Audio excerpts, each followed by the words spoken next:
કેમ છે મિત્રો? મજામાં તો મજામાં જશો ને આજે આપણે જઈએ છીએ બળદથી વાવણી કરે તે જોવા જવાનું છે વાડીએ.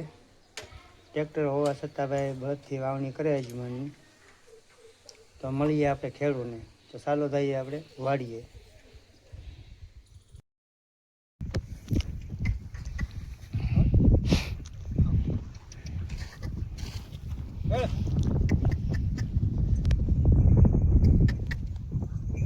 મારો ફોટો જો આ ખેડૂ છે એમ મૂકો મારો ફોટો હારો ફેસબુક માં મૂકજો.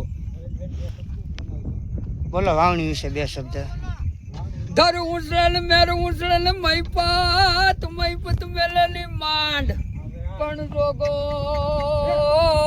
જોગો કી જાતી કરાય આ ઓલા ખતરી વટ તું ખુમાડ પણ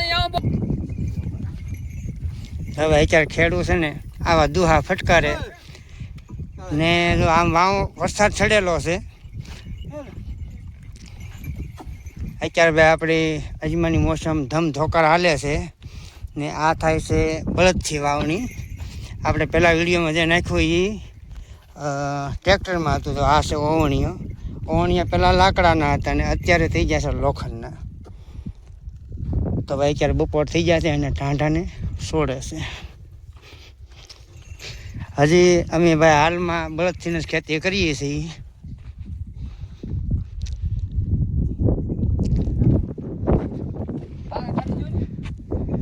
તો ભાઈ ત્યારે સારામાં સારી વરાપ છે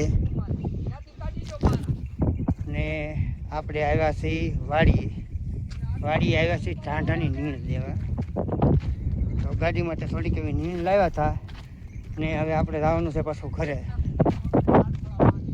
તો એટલું આ લોકોએ વાવી દીધું છે ને વરસાદ પણ છેડ્યો છે.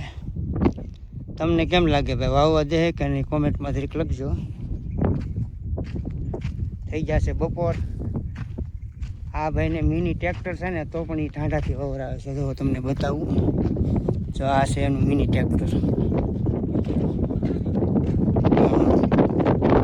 ટાંઢાથી વાવણી કરવામાં આવે ને ભાઈ એવી એમાં ન થાય.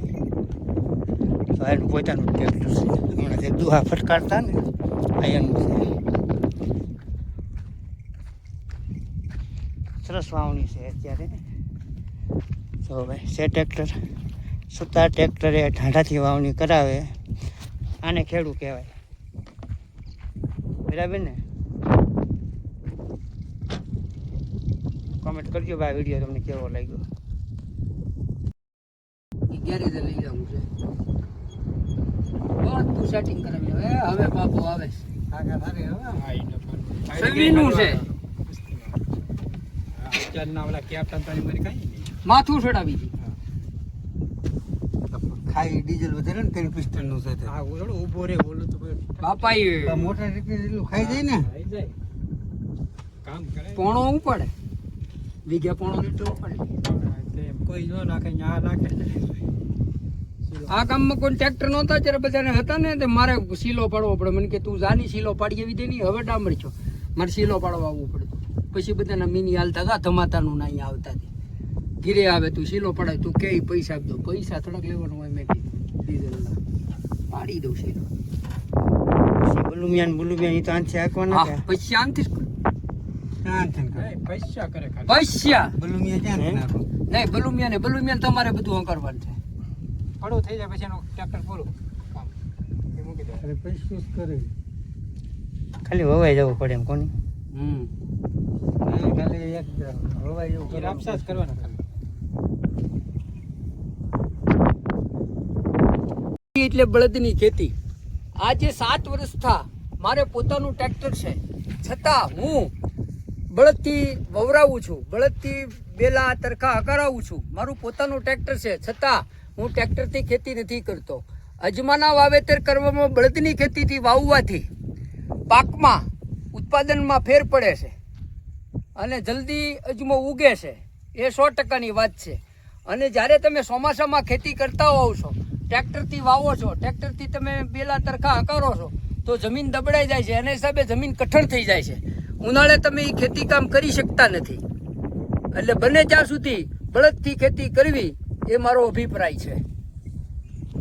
તો ભાઈ આપણે બળદની ખેતી કેમ કરવી ને શું કામ કરવી એવો અભિપ્રાય આપ્યો છે હરિપરાના અમારે નરેશભાઈ ઘોઘારી.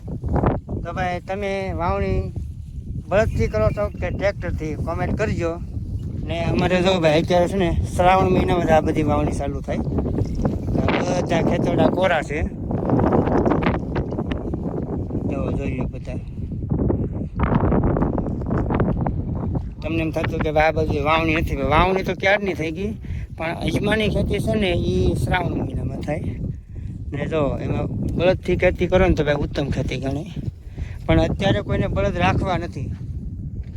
બળદ અત્યારે કોઈને નથી રાખવા. શું કામ કે ભાઈ એને કાયમ નીરવું પડે, પાવવું પડે. ને આમાં જો નાખો તો હાલે, નકર પડતા જ રહી. બરાબર. તો ભાઈ હવે આપણે રહી છીએ ઘરે. અને બળદ વિશે ભાઈ 2 કોમેન્ટ કરજો તમે. તો ભાઈ બપોરા થઈ જશે અને બળદ કરે છે નીણ ભાઈ. તો ભાઈ બળદને નીણ પૂરો થઈ ગયો છે.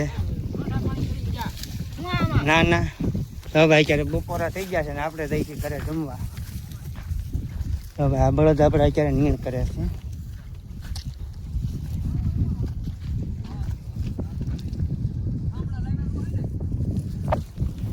તો ભાઈ આ વિડીયો અમારો કેવો લાગ્યો કોમેન્ટ જરૂર કરજો.